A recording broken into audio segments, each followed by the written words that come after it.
Hi everyone, this is Chandan and welcome to Chandan logics. మన తెలుగు రాష్ట్రాల్లో government జాబ్స్కి ప్రిపేర్ అయ్యే ఆస్పిరెంట్స్ అందరికీ ఒక గుడ్ న్యూస్ అనమాట. అదేమిటంటే మన చందన్ లాజిక్స్ యాప్లో అన్ని కాంపిటేటివ్ ఎగ్జామినేషన్స్ దృష్టిలో పెట్టుకుని ఆన్లైన్ క్లాసెస్ స్టార్ట్ చేయడం జరిగింది. దీంట్లో మనం బ్యాంక్ ఎగ్జామ్కి సంబంధించి, ఎస్ఎస్సి ఎగ్జామ్ సంబంధించి, పోలీస్ మరియు కానిస్టేబుల్ జాబ్స్ సంబంధించి, రైల్వే ఎగ్జామినేషన్ సంబంధించి ఇలా అన్ని కాంపిటేటివ్ ఎగ్జామినేషన్ దృష్టిలో పెట్టుకుని ఆన్లైన్ క్లాస్ చెప్పడం జరుగుతుంది అనమాట. దీంట్లో మనం ప్రతి సబ్జెక్ట్ని చాలా క్లియర్గా డీటెయిల్గా డిస్కస్ చేయడం జరిగింది. అంటే సింపుల్గా మాట్లాడంటే రీసెంట్ ట్రెండ్కి తగ్గట్టు ఎలాంటి ప్యాటర్న్ ఆఫ్ క్వశ్చన్స్ వస్తున్నాయి, వాటిని మనం పక్కన వాళ్ళకన్నా యూనిక్గా స్మార్ట్గా ఎలా సాల్వ్ చేయాలి అనే దాన్ని ఫోకస్ చేస్తూ ప్రతి సబ్జెక్ట్ని చాలా క్లియర్గా డీటెయిల్గా డిస్కస్ చేయడం జరిగిందనమాట. సో మీలో ఎవరైనా ఇంట్రెస్టెడ్ క్యాండిడేట్స్ ఉంటే కనుక గూగుల్ ప్లే స్టోర్లోకి వెళ్ళి చందన్ లాజిక్స్ అని మన యాప్ ఉంటుంది, మన యాప్ని డౌన్లోడ్ చేసి మీరు కావాలనుకుంటే డెమో వీడియోస్ చూడొచ్చు. లేదు మీకు ఇంకేమైనా డౌట్స్ ఉన్నట్లయితే కనుక ఈ నెంబర్కి కాల్ చేస్తే వాళ్ళు మీకు కంప్లీట్ డీటెయిల్స్ చెప్తారు. Thank you, all the best. Hi everyone, welcome back to Chandan logics. ఈ రోజు మనం 28 నవంబర్ కరెంట్ అఫైర్స్ డిస్కస్ చేయబోతున్నాం. సో ఈ సెషన్లో మనం డిస్క్రిప్టివ్ సెషన్ని కాన్సన్ట్రేట్ చేస్తున్నాము. From the next class practice questions అనేవి చేయడం జరుగుతుంది. సో ఈ డిస్క్రిప్టివ్ పార్ట్లో కూడా మీకు కొన్ని క్వశ్చన్స్ అనేది ఇవ్వడం జరుగుతుంది. ఆ క్వశ్చన్స్కి మీరు కమెంట్ సెక్షన్లో ఆన్సర్స్ని మెన్షన్ చేయండి, because that will be useful for your further preparation. And now let us start our session. So మీకు ఇంకా కరెంట్ అఫైర్స్ యొక్క పీడిఎఫ్స్ కానీ సాఫ్ట్ కాపీస్ కానీ డౌన్లోడ్ చేసుకోవాలి అనుకుంటే once you go through Telegram channel, మీకు లింక్ కూడా డిస్క్రిప్షన్లో ప్రొవైడ్ చేయడం జరుగుతుంది. So once you get access of that, so మీకు డైలీ ఇంకా సాఫ్ట్ కాపీస్ అనేవి టెలిగ్రామ్ ఛానల్లో ప్రొవైడ్ చేయడం జరుగుతుంది. So get use of it.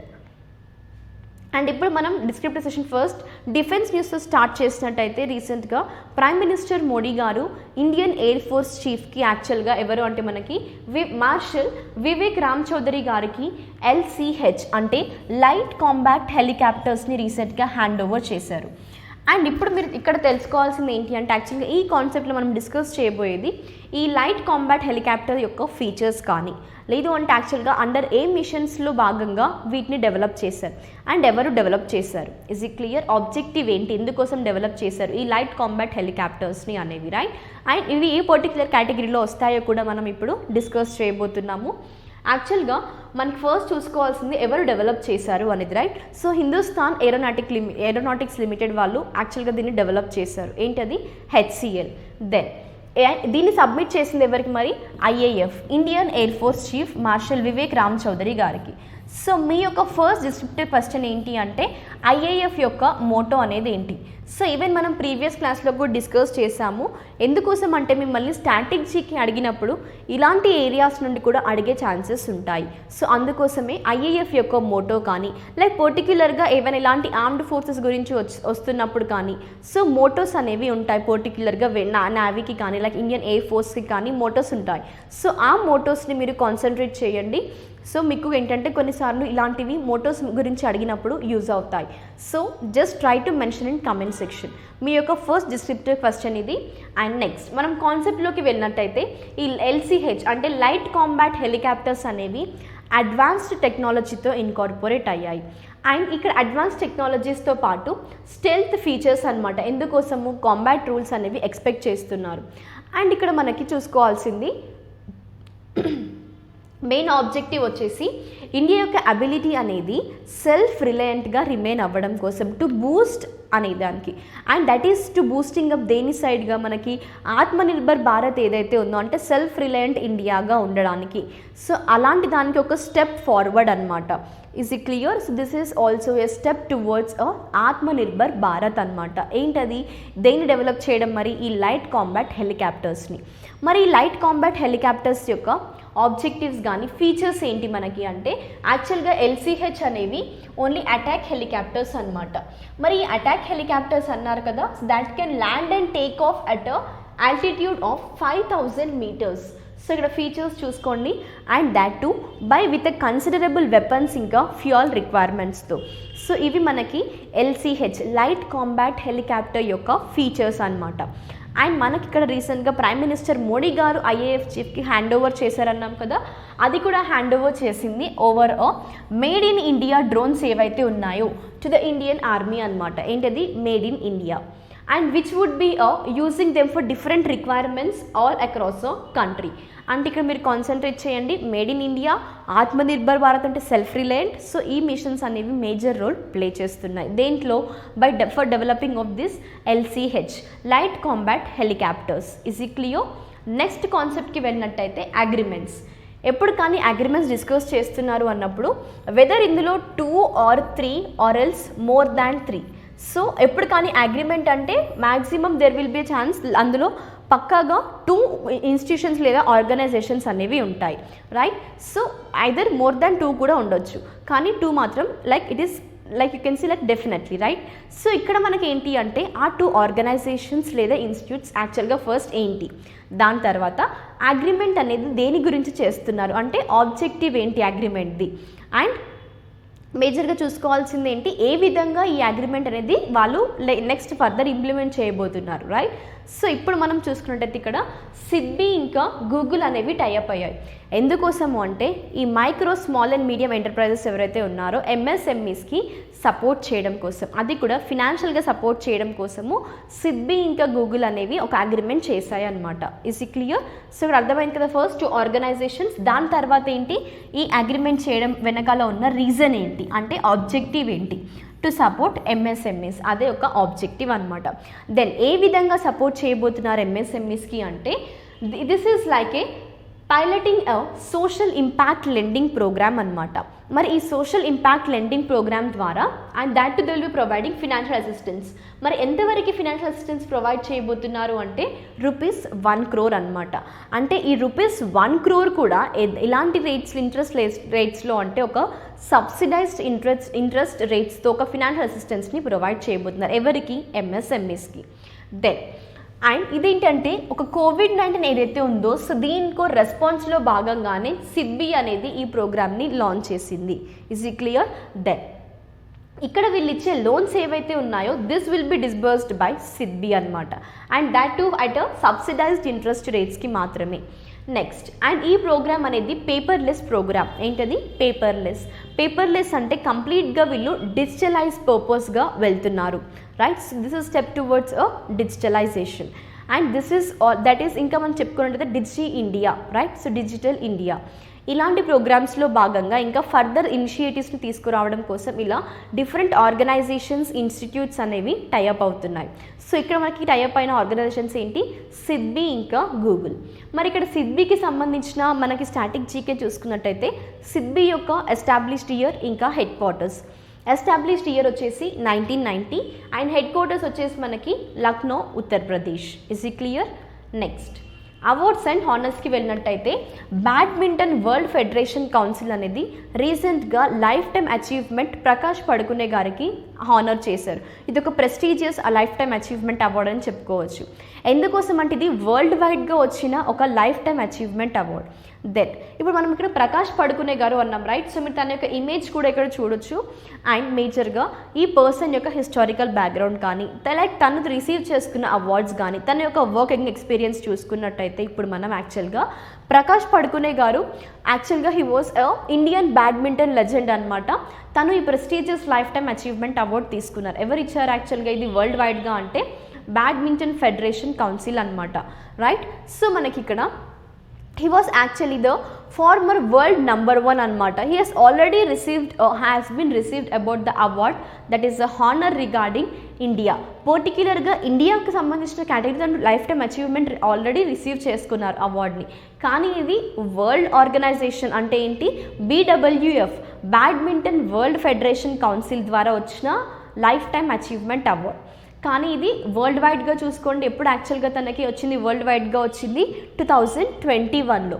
కానీ ఇండియా వైజ్గా చూసుకున్నట్టయితే ఇండియాలో ప్రత్యేకంగా badminton association of India BA అనేది ఆల్రెడీ లైఫ్ టైమ్ అచీవ్మెంట్ అవార్డ్ని హానర్ చేసింది. ఎవరికి? ప్రకాష్ పడుకునే గారికి. అది ఏ సంవత్సరంలో మనకి అంటే 2018లో BA అనేది ఈ లైఫ్ టైమ్ అచీవ్మెంట్ అవార్డ్ని ఆల్రెడీ తనకి హానర్ చేసిందనమాట. ఇప్పుడు కూడా లైఫ్ టైమ్ అచీవ్మెంట్ అవార్డే, కానీ అది వరల్డ్ కౌన్సిల్ కానీ వరల్డ్ ఆర్గనైజేషన్ సంబంధించిన BWF కౌన్సిల్ అనేది రీసెంట్గా హానర్ చేసింది. అండ్ యాక్చువల్గా మనకి ప్రకాష్ పడుకునే గారి గురించి హిస్టారికల్గా చూసుకుంటే తను ఫస్ట్ ఇండియన్ అనమాట మెడల్ విన్ అయిన ఇండియన్. ఏ కేటగిరీలో అంటే వరల్డ్ ఛాంపియన్షిప్స్లో తను first Indian person badminton player అనమాట. యాక్చువల్గా ఏంటి మనకది మెడల్ విన్ అయిన పర్సన్. ఏ ఇయర్లో అంటే 1983లో తను ఫస్ట్ వరల్డ్ ఛాంపియన్షిప్స్లో కూడా మెడల్ విన్ అయ్యారు. అది కూడా ఎక్కడ అంటే మనకి ఏ టోర్నమెంట్లో అంటే కోపెన్హాగన్ టోర్నమెంట్లో, అది కూడా 1983లో తను ఫస్ట్ మెడల్ విన్ అయ్యారు. సో ఇలా తన ఇంకా ప్రోగ్రెస్ రేట్ అనేది ఇంప్రూవ్ అవుతూ ఉంది. సో ఇలా వేరియస్ కన్సిడరేషన్స్ని తీసుకుంటూ వాళ్ళు ఇక్కడ ఈ లైఫ్ టైమ్ అచీవ్మెంట్ అవార్డ్ని రీసెంట్గా ప్రకాష్ పడుకునే గారికి BWF అనేది హానర్ చేసింది. నెక్స్ట్ మనం BWF అన్నాము, badminton world federation, right. So యాక్చువల్గా స్టాటిక్ జీకేకి వెళ్ళినట్టయితే మ్యాక్సిమం మిమ్మల్ని 90% ఛాన్సెస్ స్టాటిక్ జీకేకి సంబంధించి ఒకవేళ వాళ్ళు రైస్ చేయాలి అనుకుంటే ఎస్టాబ్లిష్డ్ ఇయర్ ఇంకా హెడ్ క్వార్టర్స్ అనేవి మ్యాక్సిమం ఛాన్సెస్ ఉంటాయి. అదే 10% మరి ఎందులో నుంచి అడగొచ్చు అంటే you can see here BWF యొక్క ఫంక్షన్స్ కానీ లేదు అంటే ఆబ్జెక్టివ్స్, అంటే వేటిని కన్సిడర్ చేస్తూ యాక్చువల్గా దీన్ని సెటప్ చేశారు ఈ కౌన్సిల్ని అనేవి. ఓకేనా. సో మనకి 90% ఛాన్సెస్ మ్యాక్సిమం ఒకవేళ స్టాటిక్ జీకే నుంచి వాళ్ళు క్వశ్చన్ రైస్ చేయాలి అని అనుకుంటే 90% ఛాన్సెస్. ఎస్టాబ్లిష్డ్ ఇయర్ వచ్చేసి మనకి BWFది 1934 అండ్ హెడ్ క్వార్టర్స్ వచ్చేసి ఇక్కడ Kuala Lumpur, Malaysia. Is it clear? So static GK maximum క్లాసెస్లో కవర్ చేస్తాము. ఇన్ కేస్ ఏవైనా ఒకవేళ మిస్ అయినా కూడా మీరు ఒక హ్యాబిట్ లాగా చేసుకోండి. ఏదైనా ఒక ఆర్గనైజేషన్ చూస్తున్నారు అంటే దాని యొక్క స్టాటిక్ జీకేకి వెళ్ళండి సెషన్ అయిన తర్వాత, నోట్స్ తీసుకోండి. సో మీకు ఒకవేళ మళ్ళీ ఫర్దర్ కాన్సెప్ట్స్లో కూడా అలాంటి ఆర్గనైజేషన్స్ రిపీట్ అయినప్పుడు మీకు అవి యూజ్ అవుతాయి, రైట్. నెక్స్ట్ బుక్స్ అండ్ ఆథర్స్కి వెళ్ళినట్టయితే స్మృతి జుబానీ ఇరానీ గారు రీసెంట్గా ఒక బుక్ని ఆథర్ చేశారు. మరి ఇక్కడ మనకి స్మృతి ఇరానీ గారు అంటే like already you have well known, and తను హోల్డ్ చేస్తున్న ఆఫీస్ ఏంటి, she is holding an office as a union minister of women and child development, right. Then మనకి తను రీసెంట్గా నావెల్ ఫస్ట్ ఒక నావెల్ని టైటిల్ చేశారు. అండ్ ఆ బుక్ యొక్క టైటిల్ ఏంటి అంటే మనకి లాల్ సలాం ఎ నావెల్. ఏంటది? లాల్ సలాం నావెల్ అనమాట. సో ఇంకా ఇది రీసెంట్గా already everything was set to launch అనమాట, ఇంకా రిలీజ్ చేయబోతున్నారు. ఆ బుక్ యొక్క టైటిల్ వచ్చేసి లాల్ సలాం నావెల్. సో ఇంకా అది ఎప్పుడు రిలీజ్ మనకి నవంబర్ మంత్ 2021లో రిలీజ్ అవ్వబోతుంది అనమాట. దెన్ యాక్చువల్గా మరి స్మృతి ఇరానీ గారు ఇందులో ఏం డిస్క్రైబ్ చేశారు, ఈ లాల్ సలాం ఎ నావెల్ అనే బుక్లో ఏం డిస్క్రైబ్ చేశారు, రైట్. డిస్క్రిప్షన్ చాలా ఇంపార్టెంట్ కదా.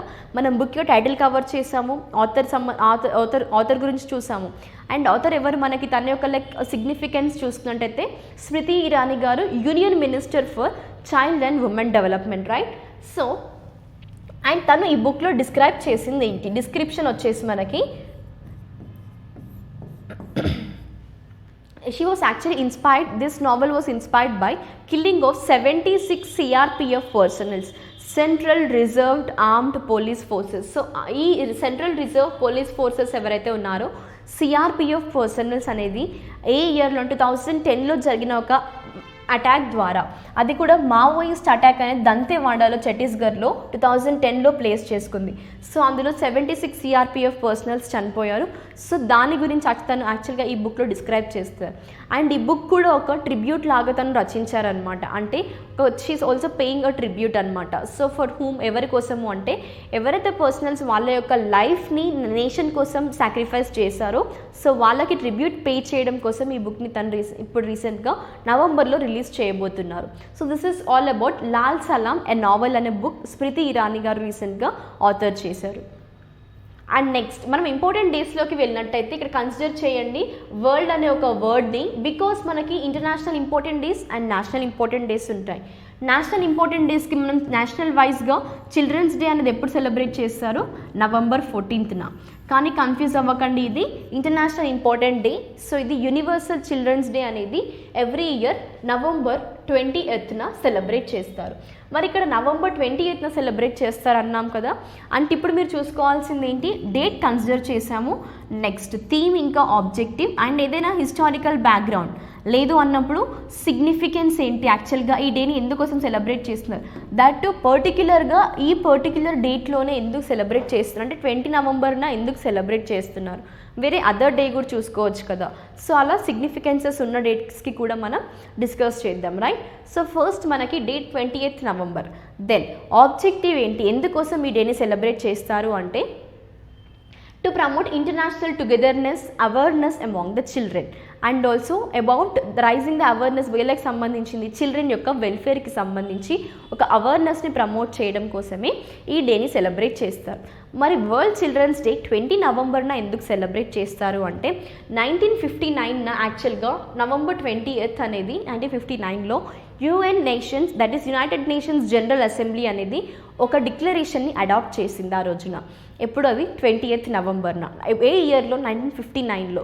ఏ డిక్లరేషన్ దేనికి సంబంధించింది అంటే రైట్స్ ఆఫ్ ద చైల్డ్ అనే ఒక డిక్లరేషన్ని. ఈజ్ ఈ క్లియర్ ఎవ్రీవన్? సో ఇక్కడ మనకి ఈ convention on the rights of the child అనేది 2021 అంటే 20th నవంబర్ 2021 యాక్చువల్ రిప్రజెంట్ చేసేది 32nd యానివర్సరీ అనమాట. ఎన్నో యానివర్సరీ? 32nd యానివర్సరీ అనమాట. సో మనకి చూసారు కదా, అంటే సిగ్నిఫికెన్స్ కూడా యుఎన్జిఏకి సంబంధించిన ఒక అడాప్షన్ ఒక డిక్లరేషన్ అనేది జరిగింది ఆ రోజున. అందుకోసమే 20th నవంబర్ని వరల్డ్ లేదా యూనివర్సల్ చిల్డ్రన్స్ డేగా సెలబ్రేట్ చేస్తారు. 20th నవంబర్ కరెక్ట్గా చూసుకోండి. నెక్స్ట్ మనకి ఇక్కడ యూనివర్సల్ లేదా వరల్డ్, మళ్ళీ కన్ఫ్యూజ్ అవ్వకండి. యూనివర్సల్ చిల్డ్రన్స్ డే అన్నప్పుడు వరల్డ్ చిల్డ్రన్స్ డే అన్న ఒకటే, ఓకేనా? ఒకవేళ నేషనల్ చిల్డ్రన్స్ డే ఇండియాలో పర్టికులర్గా అంటే 14th November, right? So world వైడ్గా లేదా యూనివర్సల్ వైడ్గా అడిగినప్పుడు మీ ఆన్సర్ ఏమవ్వాలి? 20th November. నెక్స్ట్ ఈ ఇయర్ యొక్క థీమ్ ఏంటి అంటే a better future for every child అనేది 2021 యొక్క universal children's day theme. Next మనం ఈవెంట్స్ కరెంట్ అఫైర్స్లోకి వెళ్ళినట్టయితే రీసెంట్గా ఐఐటి హైదరాబాద్ అనేది ఒక డిజైన్ వర్క్షాప్ని రీసెంట్గా హెల్ప్ చేసింది. ఆ డిజైన్ వర్క్షాప్ని కండక్ట్ చేశారు. దేనికి సంబంధించింది అంటే డోక్రా ఆర్ట్ ఫామ్ ఏదైతే ఉందో. మీ నెక్స్ట్ క్వశ్చన్ వచ్చేసి డోక్రా ఆర్ట్ గురించి జస్ట్ ఒక 3 to 4 పాయింట్స్ని కమెంట్ సెక్షన్లో మెన్షన్ చేయండి. Is it clear? సో మనకి డోక్రా ఆర్ట్ ఫామ్స్ అంటే ఇలాంటి ఆర్ట్ ఫామ్స్ కానీ కల్చర్స్ వచ్చినప్పుడు జియోగ్రఫికల్ లొకేషన్ అది ఎక్కడ మేజర్గా అండ్ ఏ కేటగిరీకి సంబంధించింది ఈ డోక్రా ఆర్ట్ ఫామ్ అనేది. సో ఇలాంటివి తెలుసుకోవాలి, రైట్? సో ఇప్పుడు మనం కాన్సెప్ట్లోకి వెళ్ళినట్టయితే department of design of IIT Hyderabad అనేది రీసెంట్గా ఈ యొక్క డోక్రా ఆర్ట్ ఫామ్ సంబంధించిన వర్క్షాప్ని కండక్ట్ చేసింది. అండ్ ఏ ఆబ్జెక్టివ్ అంటే అసలు ఎందుకోసం కండక్ట్ చేశారు ఆ వర్క్షాప్ని అంటే ఏవైతే ఉంటుందో major objective is of safe guarding the Dokra art crafts. So మరి ఇక్కడ డోక్రా ఆర్ట్ క్రాఫ్ట్స్ అన్నాం కాబట్టి ఏ కమ్యూనిటీ అంటే ఓజా గోన్స్ కమ్యూనిటీ అనమాట, రైట్? ఏ కమ్యూనిటీ అది? That is Ojha Gonds community. Next మరి పర్టికులర్గా లొకేషన్ ఏంటి అంటే which is in the state of Telangana. So ఈ గోన్స్ కమ్యూనిటీ ఎక్కడ ఉన్నారు? ఓజా గోన్స్ కమ్యూనిటీ వాళ్ళు పర్టికులర్లీ తెలంగాణ స్టేట్కి సంబంధించిన పర్సన్. సో వాళ్ళకి సంబంధించిన ఆర్ట్ క్రాఫ్ట్సే ఈ డోక్రా ఆర్ట్ క్రాఫ్ట్స్ అనమాట. నెక్స్ట్ మరి మేజర్ ఫోకస్ ఏంటి ఈ వర్క్షాప్ని కండక్ట్ చేయడం అంటే to retain and sustain the traditional craft practices of Ojhas and to provide them opportunities. ఎందుకోసం ఆపర్చునిటీస్? వాళ్ళకు ఒక లైవ్లీహుడ్ని జనరేట్ చేయడం కోసం. That is from their ancestor occupation of Dokra crafts. ఇక్కడ మీరు డోక్రా క్రాఫ్ట్స్ కూడా చూసుకోవచ్చు, ఈ యొక్క ఇమేజ్ కూడా. సో ఈవెన్ ఈ రకంగా కూడా ఇక్కడ ఆపర్చునిటీస్ని జనరేట్ చేయడం కోసం ఆక్యుపేషనల్గా ఇలాంటి కొన్ని వర్క్షాప్స్ని కండక్ట్ చేస్తూ ఒక అవేర్నెస్ అనేది క్రియేట్ చేస్తున్నారు. అండ్ నెక్స్ట్ మనకి ఈ వర్క్షాప్ని ఆర్గనైజ్ చేసింది కూడా కొన్ని యూ కెన్ సీ కొన్ని ఆబ్జెక్టివ్స్తో. అండ్ పర్టిక్యులర్గా రాజ్గోన్స్ కమ్యూనిటీ అనేది ఆదిలాబాద్ డిస్ట్రిక్ట్లో ఎక్కువగా ఉంటారు తెలంగాణ స్టేట్లో, రైట్? నెక్స్ట్ మనకి ఇక్కడ ఈ ఓజా క్రాఫ్ట్స్మెన్ అన్నాం కదా పర్టిక్యులర్గా తెలంగాణ స్టేట్లో. ఈ ఓజా క్రాఫ్ట్స్మెన్కి సంబంధించిన కొన్ని ఆబ్జెక్టివ్స్ చూసుకున్నట్టయితే వాళ్ళకి ఒక డిజిటల్ రెపోజిటరీ క్రియేట్ చేయడం కోసం అండ్ ఒక కమ్యూనిటీ బిల్డింగ్ కానీ పీర్ లెర్నింగ్ కానీ and as well as creating sustainable ఇంకా లైవ్లీహుడ్ ఆపర్చునిటీస్ని ఈ ఓజా క్రాఫ్ట్స్మెన్కి క్రియేట్ చేయడం కోసమే మేజర్ ఒక అవేర్నెస్ అనేది క్రియేట్ చేస్తూ వాళ్ళకి ఏ విధంగా జాబ్ ఎంప్లాయ్మెంట్ ఆపర్చునిటీస్ లేదా కొన్ని you can see occupational opportunities వాళ్ళ యాన్సెస్ట్రల్ నుంచి వచ్చిన ఈ డోక్రా క్రాఫ్ట్స్ని ఏ విధంగా వాళ్ళు కాపాడుకోవాలి, సో ఏ విధంగా వాళ్ళు ఎగ్జిబిట్ చేయాలి అనేది కొన్ని ఇంప్లిమెంట్ చేస్తూ ఈ వర్క్షాప్ని ఐఐటి హైదరాబాద్ వాళ్ళు కండక్ట్ చేశారు. సో ఇలాంటి క్వశ్చన్స్ వచ్చినప్పుడు మేజర్గా మీరు చూసుకోవాల్సింది ఇలా డిఫరెంట్ కమ్యూనిటీస్ ఉంటాయి కదా, గోన్స్ కమ్యూనిటీ కానీ ఓజా క్రాఫ్ట్స్మెన్ అన్నాము, వాళ్ళు పర్టిక్యులర్గా ఏ స్టేట్కి సంబంధించిన వాళ్ళు. ఎందుకంటే కొన్నిసార్లు ఈ డోక్రా క్రాఫ్ట్స్మెన్ కానీ లేదు అంటే ఓజా క్రాఫ్ట్స్మెన్ అనేవాళ్ళు ఏ స్టేట్కి సంబంధించిన పర్సన్స్ పీపుల్ అంటారు. అప్పుడు మీ యొక్క ఆన్సర్ ఏమవ్వాలి? Telangana. Is it clear? So ఈ విధంగా అడిగే ఛాన్సెస్ ఉంటాయి. అందుకోసమే ఈవెన్ మీరు ఇలాంటి కరెంట్ అఫైర్స్ వచ్చినప్పుడు కూడా లాజికల్గా థింక్ చేస్తూ ఆన్సర్ చేయడానికి ట్రై చేయండి. సో దీంతో మనం డిస్క్రిప్టివ్ సెషన్ అనేది ఫినిష్ అయింది 28th నవంబర్ సంబంధించిన కరెంట్ అఫైర్స్.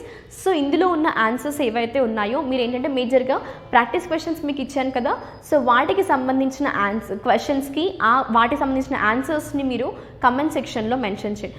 జస్ట్ మీకు మ్యాక్సిమం 3 to 4 క్వశ్చన్స్ అనేది ఇవ్వడం జరిగింది డిస్క్రిప్టివ్ సెషన్లో.